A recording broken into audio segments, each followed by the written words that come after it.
नमस्कार। मैं आज बंगाली समाज के बारे में कुछ कहना चाहता हूँ।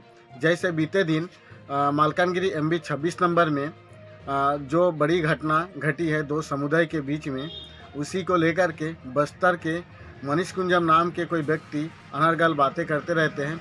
उसी के आधार पर आज सुकमा में बस्तर सांसद महेश कश्यप जी मथुआ मेला पहुँचने के बाद उनको कटाक्ष करते हुए क्या कुछ कहा। साथ में हम लोग आदिवासी बंगाली सब भाई सब एक साथ रहेंगे और पहले से रह रहे हैं करके, और भगवान श्री कृष्ण के बारे में, भगवान राम के बारे में क्या कुछ कहा, आप सुनिए विस्तार से। और इस विरासत के कारण हम लोग युगों युगों से इस दुनिया में रहते हैं। सत्य तृतीया द्वापर कली, हम अभी कलयुग में हैं। और जिस प्रकार से हमारे बंगाली समुदाय के लोग पूरे दुनिया में, देश में अलग अलग क्षेत्र में आप लोग निवास करते हैं, लेकिन दुर्भाग्य से जब बांग्लादेश पाकिस्तान का विभाजन हुआ, उसके बाद आप लोगों के साथ अत्याचार हुआ, अभी भी हो रहा है। और इसके पीछे का एक कारण है। मैं कारण को इसलिए मैं बोल रहा हूं, एक श्लोक में कहा गया है, त्रतया मंत्र शक्ति च ज्ञान शक्ति कृतयुगे द्वापर युग शक्ति च संगे शक्ति कलयुग। ये चार युग का शक्ति का वर्णन है इस श्लोक में। त्रतया मंत्र शक्ति, त्रेता युग में भगवान राम का अवतार हुआ था, लेकिन रावणी जैसा सत्ताधारी राक्षसों को मारने के लिए मंत्र शक्ति का सहारा लेना पड़ा था भगवान राम को। मंत्र पढ़ के तीर छोड़ देते थे, तब जाके रावण को लगा था, सुबाहु मारुत को लगा था कि तृतीया युग में मंत्र शक्ति का पावर था। तृतीया मंत्र शक्ति, जब ज्ञान शक्ति कृत्य युग, सत्य युग में हिरण्य जैसा व्यक्ति का अवतार हुआ था। हिरण्य ने कहा था, अस्त्र शस्त्र जल वायु आकाश में पाताल में मनुष्य जाकर कहीं भी नहीं बनूंगा। तो उसको मारने के लिए, उसको रोकने के लिए, अत्याचार को रोकने के लिए भगवान को नरसिंह अवतार में ज्ञान शक्ति का प्रयोग करना पड़ा था। फिर द्वापर में भगवान कृष्ण का अवतार हुआ था। भगवान कृष्ण बाल्यकाल से लेकर महाभारत युग तक, पूतना से लेकर महाभारत युग तक युद्ध शक्ति के बल पर असुरी शक्ति को परास्त किया था, दुष्टों को संहार किया था। ये तीन युग की बात हुआ। बचता है हमारा चौथा कलयुग।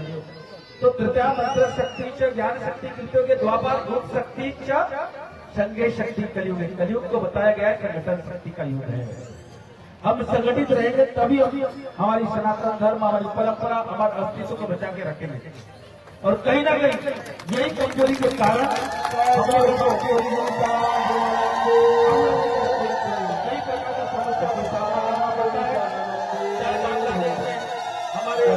लोगों का हमला हो या अत्याचार हो, या अभी बांग्लादेश में चल रहा है, अच्छा बस्तर में भी कुछ लोग ऐसा बात कर रहे हैं।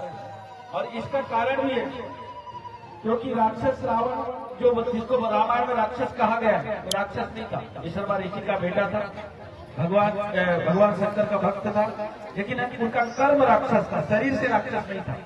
ऐसी हिरण्य में राक्षस नहीं था न रावण।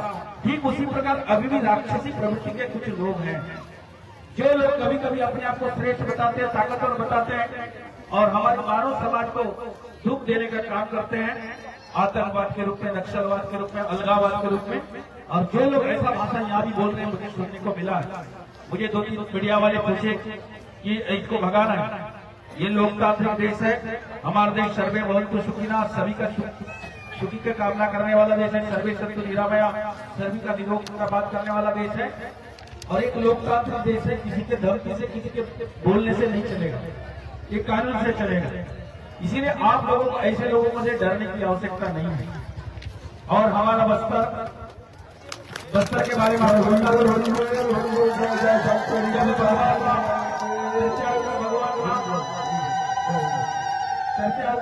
राम अयोध्या से निकले थे, राम लक्ष्मण सीता तीन लोग निकले थे, लेकिन इसी बस्तर में आके दंडकारण्य क्षेत्र में 12 वर्ष रहे, और वानर सेना बन के बना के रावण जैसा आता था, इनको मारा था, वो बस्तर है।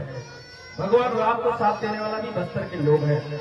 इसीलिए बस्तर के लोग अपने नाम के साथ आयतुराम, संतुराम, पाइकोराम, बैकोराम, इल्मोराम लिखते हैं। इसीलिए हमारा जो बस्तर है सभी के लिए सदियों से रहा है, चाहे भगवान राम आए, चाहे शक आए, योगी आए, सोना आए, चाहे हमारे बस्तर रियासत के महाराज उड़ीसा से आंध्र से आए, फिर भी बस्तर ने स्वीकारा है। इसीलिए यहाँ का कोई भी जाति समाज के लोगों के साथ कोई भेदभाव नहीं होगा। हम भगवान कृष्ण को, आप लोग वहाँ के लोग कृष्ण को भी मानते हैं, मुझे जैसा पता है थोड़ा बहुत। भगवान कृष्ण ने कहा है, यदा यदा धर्म से गदानी भवन्ति भारत अभ्युत्थानां धर्मस्य तदुत्थानां सिद्ध्याभ्यां परितराणाय साधूनां विनाशाय च दुष्कृतां धर्म संस्थापनार्थाय सर्वाणि योगिनः।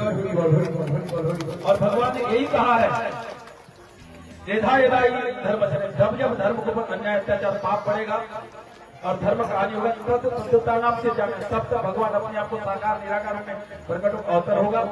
परितराणाय साधूनां, साधु पुरुषों को रक्षा करने के लिए अवतरित होगा।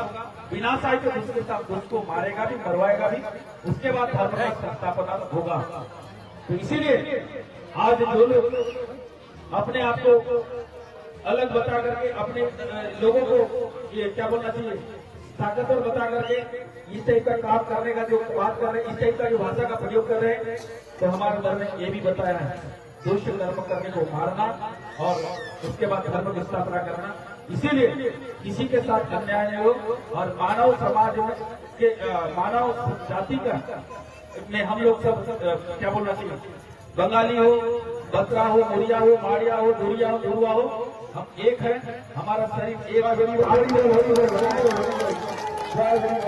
हमारा शरीर 5 तत्वों से बना है। रामायण में लिखा है, क्षिति जल पाओ का गगन शरीरा पंच रही अधम शरीर। हमारा शरीर 5 तत्वों से बना है। हमारे अंदर आत्मा परमात्मा का अंश है। चाहे हमें हरिचांद गुरु को माने, किसी को माने, लेकिन एक है। इसीलिए किसी के साथ कोई अन्याय करेगा, अन्याय करने का कोशिश करेगा, तो उसको रोकने का जवाबदारी हम सब लोग संगठित होकर लड़े। हमारी सरकार भी आपके साथ है। और मुझे भी बड़ा दुख हुआ कि ऐसा बात कुछ लोग कर रहे हैं। मैं उस दिन जवाब भी दिया था मीडिया में, और ऐसे लोगों से डरने की आवश्यकता नहीं है। और आप लोगों के आशीर्वाद से हमारा जो सरकार आपने बना के दिया है, ये बंगाली समाज का भी योगदान है और बस्तर में रहने वाले सभी का योगदान है। इसीलिए ये सरकार से जो संभव होगा, जैसे आपने अभी बाउंड्री के लिए भी मांगा है, उसके लिए भी जो संभव का सहयोग करेंगे। और